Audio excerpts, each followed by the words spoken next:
man named Dante suddenly finds himself in a strange new world where just one day of his life lasts an entire year. Standing in the hallway, Dante heard the countdown to the new year. Rushing back to the party, he pushed through the crowd and mistakenly kissed a woman, Alice, whose matching outfit led him to believe she was his fiancée. His real fiancée saw everything, slapped him, and ended their relationship. Not entirely heartbroken, Dante decided to meet Alice. Over time, they moved in together, renovated their house, and built a comfortable life. On October 26, 2010, Dante's birthday, Alice woke him up with a song and dance, then made him a special pancake breakfast. Dante, however, was not amused. Alice had turned off his alarm, making him late for work. He rushed out, dreading the important meeting he'd completely forgotten. Alice spent the morning painting, then changed into an elegant dress to prepare for the birthday party, decorating the yard with friends. Dante called, saying he had to stop by his father's place after work, promising to come home quickly. At his father's house, Dante quickly dropped off a box of belongings, not wanting to linger and hear the old man's rambling stories. Just as he was leaving, a carpenter called. The new bathroom door was ready and had to be picked up today or he'd wait until April. Not wanting to live behind a shower curtain for months, Dante picked up the door.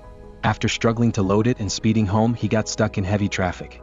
He finally arrived home after night had fallen to find a surprise birthday party. After greeting everyone, Dante slipped away to install the new door. A friend walked in and handed him a 40th birthday gift. Tickets to a roller coaster park, a childhood dream they could finally fulfill. Dante shook his head, saying he didn't have time for such things, perhaps in 10 years if he worked hard enough. Back at the party, after receiving gifts and congratulations, Alice presented him with a painting she made especially for his birthday. A cake with candles was brought out, and Dante made a wish and blew out the candles. That night, Alice surprised him again, dressed as Arwen from The Lord of the Rings, laughing that she chose the elf over Frodo to avoid hairy feet for their romantic night. Amused, Dante pulled her close and turned off the lights. The next morning, Dante woke to his alarm. As he left the bedroom, he heard Alice vomiting and assumed she drank too much at the party. Walking into the living room, he was shocked by new furniture, decorations, and most surprisingly, Alice's huge belly. He laughed, thinking it was a prank, but when he lifted her t-shirt, he realized she was 21 weeks pregnant. Panicking, he tried to understand how yesterday was his birthday and today she was pregnant. Alice looked at his confused rambling and worriedly stated that everything he described happened a year ago. Today he was turning 41. Dante glanced at the calendar, 2011. Still in shock, he convinced himself a shower and rest would clear his head. Waking up later, Dante was relieved to see Alice no longer had a belly. He joked that his nightmare dream involved her being pregnant again. Alice laughed, agreeing that would be a nightmare since she wasn't ready to be pregnant again. Just then, a baby's cry echoed from the living room. Slowly approaching the crib, Dante saw an infant inside. Alice picked up the baby, wished Dante a happy birthday, and placed the child in his arms. Shocked to realize he now had a daughter, Dante held the infant awkwardly. Handing the baby back to Alice, he learned her name was Galadriel, a name he had actually agreed to when she was born. Convinced something was wrong, Dante visited a doctor. The doctor assured him his tests were normal, dismissing his fears of Alzheimer's, like his father, as stress and overwork. He advised him to rest and spend time with his family. Disappointed, Dante returned home. Later, Alice struggled to paint due to the baby's constant crying. Frustrated, she snapped at Dante for never helping with the baby and leaving everything to her. Still struggling to accept this new reality, Dante checked on Galadriel, gently rocking her and doing his best to calm her down. Once Galadriel finally fell asleep, Dante sat beside her, trying to stay awake. Deciding to splash water on his face, he was horrified to see in the mirror that he had grown a mustache. Heading to the kitchen, he noticed the date, October 26, 2013, his birthday again. He tried to tell Alice that something was terribly wrong with him, but she misunderstood, thinking he was referring to their relationship. Realizing she didn't grasp the time issue, Dante left for work. Before he left, Alice asked him to say goodbye to their daughter. Stepping outside, he saw that Galadriel was now much older and already walking. Alice further shocked him by saying their daughter had spoken her first words long ago, and Daddy was only the 8th. Still in shock, Dante met his friend Valeria in the park and told him about the time jumps, living 3 years in just 3 days, and the lack of medical findings. Valeria was skeptical, suggesting Dante needed to slow down and fix things with Alice, mentioning Alice might be planning to see a family therapist. This news prompted Dante to decide to quit his job, hoping to fix his life. At the office, he went straight to the director's door to resign, but the office was empty. Confused, he asked his co-workers where the director went, but they burst out laughing. Turning around, he saw a nameplate on the door with his own name on it. Dante was now the director of the company. Trying to understand, he called Francesca into his office. She explained he was promoted 8 months ago after Pendicchi retired, an obvious choice due to his dedication. Stunned, he insisted he remembered wanting to quit, but learning the position came with excellent family insurance, a high salary and benefits, he realized he must have stayed for his family's sake. He also learned that Francesca had married Gaetano, which surprised him since he was the one who approved her honeymoon leave. Later, employees surprised Dante with a celebratory cake. Leaving the office, he discovered he was now driving a large, expensive Lexus. On the way home, he heard on the news that the Pope had resigned. Alice called, waiting for him at a family therapy session. Pretending he remembered everything, Dante rushed to meet her. At the therapist's office, Dante felt completely lost, thinking nothing was wrong with their relationship. The therapist gave them an exercise, and Alice demonstrated that Dante was virtually absent from their family life, rarely spending time with Galadriel and often working, sometimes even sleeping at the office. The therapist reminded him that in previous sessions, he admitted he sometimes didn't want to come home.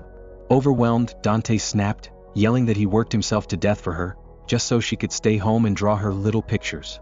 The words deeply hurt Alice. After the session, Alice left to run errands and Dante returned home. He found scattered toys and family photos on the kitchen table. He opened the fridge, took a sip of beer and closed the door. When he opened it again, the photos were gone, and all traces of the child had disappeared from the house. Panicked, Dante called Alice. She reminded him they had agreed to take a break and live separately. Shocked, he begged for her address, insisting he loved and needed her. She said she would stop by after dropping their daughter off at dance class. The moment he hung up, the phone rang. It was the nursing home. His father had climbed onto the balcony railing and refused to come down. When Dante arrived, he pleaded with his father to come down, revealing he was going through a rough time himself, struggling to take care of his family, something his father, based on Dante's childhood, never knew how to do. Dante bitterly reminded his father how lucky he was not to remember the past, citing how he ran off for 6 months with another woman, and bought a yacht for $50,000, but couldn't afford a school trip for his son. Full of resentment, Dante finally turned away, declaring he wouldn't stop him if he truly wanted to jump. A little later, Dante stood by the open balcony, watching medics tend to his father. Returning home, he was startled to find Francesca in his kitchen, making him a celebratory crepe and then kissing him. She revealed she divorced her husband a year ago and had been secretly seeing Dante for 6 months. Completely shocked, he was unable to understand. Just then the doorbell rang. It was Alice. Panicking, Dante told Francesca to hide in the bathroom, insisting he needed to talk to his wife without her knowing about the other woman. Once Francesca was hidden, Dante rushed to open the door. Alice stepped inside, saying she missed him and that a gallery owner wanted to give her a solo exhibition. Cutting her off, Dante confessed he still loved her and she admitted feeling the same. But then Alice noticed a pair of women's shoes near the table, realizing his betrayal. She exploded, furious with herself for trusting him again, and stormed out, devastated. Dante immediately broke things off with Francesca, begging her to promise never to see him again. Enraged, she told him to go to hell and left. But as soon as the door shut, he heard a voice from the living room. Turning around, he saw Francesca standing there again, holding 2 cocktail glasses she'd made for his birthday. Outraged, he insisted she swore she wouldn't come back, trying to reason that their relationship was a mistake. A boss shouldn't date his secretary. That only further angered Francesca more. She decided to end it permanently, announcing she'd already created a Tinder account and would find someone much better. When Francesca finally left, Dante told the remaining party guests he didn't know them and asked them to leave. Among the strangers, he spotted Valerio, his only true friend who came. Once everyone was gone, Dante asked Valerio about Alice, then confided the wish he made on his 40th birthday, simply to have more time. He lamented how the opposite had happened. Valerio complained about his own miserable life, no success, no family, no kids, and how even alcohol, his only comfort, no longer helped. He then remembered the roller coaster tickets he gave Dante, which they never used. Sometime later, Dante visited Alice, begging her to return, but she refused. She was tired of hearing the same words every one of his birthdays. She had realized her independence and needed to move on, wishing him a happy birthday before closing the door. Dante pounded on the door, shouting his love. A stranger, Alice's new boyfriend, opened it. Assuming Dante was joking about not recognizing him, he called for Alice. She, already used to Dante's antics, asked the man to take their daughter and a new dog out for a walk. Dante was stunned by his daughter's growth. The last time he saw her, she was a baby and now she was 5. At the park, he spent time with Galadriel, asking about the dog and her mother's boyfriend, Omar, who Alice had been living with for a while. Galadriel wished she could spend more time with him, playing, talking, and just being together instead of him always being busy. Dante brought her home and ran into Omar, who invited him to do yoga, observing that Dante had lost his life balance and needed to live in the present moment. Just then the family dog ran up to Dante with a toy. He threw the ball, and when the puppy returned it was already a grown dog. Dante realized time had jumped forward once more. His phone rang. It was Valerio waiting for him in the park for half an hour. When Dante arrived, Valerio confirmed Alice was still with Omar, according to her Instagram photos, which he explained was an app for posting pictures. Dante grew restless about Omar, convinced he wasn't right for Alice and that she deserved better. Valerio was surprised, noting that just yesterday Dante actually liked Omar. Valerio mentioned Alice's wonderful art exhibition, which confused Dante even more, as he and Valerio had already gone to it not long ago. Valerio suspected Dante had been drinking, explaining the memory lapses, but Dante, noting Valerio was drinking juice, smiled, glad his friend was clean. Then came a shock.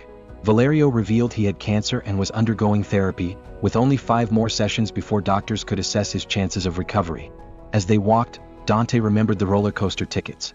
He finally felt it was the right time, but Valerio refused due to his health. Before parting, Dante hugged his friend, making him promise to meet tomorrow. Later, Dante visited Alice's art exhibition. The paintings depicted the story of their life, their therapy sessions, celebrations, meeting, reconciling, and breaking up. Returning to his empty house, looking through old photos, he realized it was time to let Alice go. He couldn't change his past life. Soon after, he visited his father, confessing he spent his life trying not to become like him but ended up repeating his mistakes and lying to himself. His confused father began talking about skipping class with Rosa, to go to the seaside, and Dante realized the disease was consuming his father. Suddenly, his father coughed violently and Dante ran to get water. When he returned, the chair was empty and his father's belongings were boxed. Another jump in time had happened. Leaving the care home, Dante anxiously called Valerio. When he answered, Dante was relieved. Valerio was alive and had recovered. Remembering it was his birthday, Dante suggested they finally take the long-postponed roller coaster ride. They headed to the amusement park, laughing and cheering like kids. But at one point Dante passed out. When he regained consciousness, he saw a flood of messages from the office. Borrowing Valerio's car, he drove to work, calling Alice on the way to ask her to stay at his place tonight with Galadriel. She reluctantly agreed. At the office, Dante announced he was taking all his accumulated vacation days, 96 days in total, declaring that there were more important things in life than work. Before leaving, he apologized to Francesca for how he treated her, only to learn she had been in a relationship with a woman for the past 3 years and didn't need his apology. On his way home, Dante stopped at an animal shelter and adopted a dog as a gift for Galadriel. At home, he surprised his daughter with a puppy and asked Alice to spend the day together, just the 3 of them. They painted, dressed up, played with the dog, and finally spent time as a real family. That evening, as he tucked Galadriel into bed, he asked Alice to stay the night, sleeping on the couch, assuring her Omar wouldn't mind. She agreed. Sitting with Galadriel, he pulled a book from her backpack and realized Alice had written it for their daughter. When the story ended, he hugged Galadriel tightly, promising he'd always be there for her. The next morning, he woke to an empty bed. Walking into the living room, he smiled, seeing the little puppy, Alice, and Galadriel in the kitchen. Though his birthday was yesterday, they were cleaning up and making him pancakes. That's when he realized it was finally the next day, October 27th. Noticing his confusion, Alice asked if he was all right. Dante, his voice trembling slightly, said yes. He paused, admitting that over the past few years, he completely lost track of what he was doing and what he was living for. He knew he couldn't get those years back, but he finally understood what he wanted moving forward. Alice told him that one day a year wasn't enough to prove someone could change. Dante disagreed, stating people do change, and he took 96 days off just for her. Alice insisted he wouldn't be able to sit still and would likely find a new job before his vacation ended. Dante assured her this time would be different. She just shook her head, saying people don't change. He looked at her quietly and replied, firm but gentle, "There's still time." Standing by the table, Dante, Alice, and Galadriel counted to 10 together, the exact number of seconds it takes for the pancakes to cool. If you enjoyed the recap, please leave a like and subscribe, and don't forget to turn on notifications so you can watch more videos like this. Thanks for watching.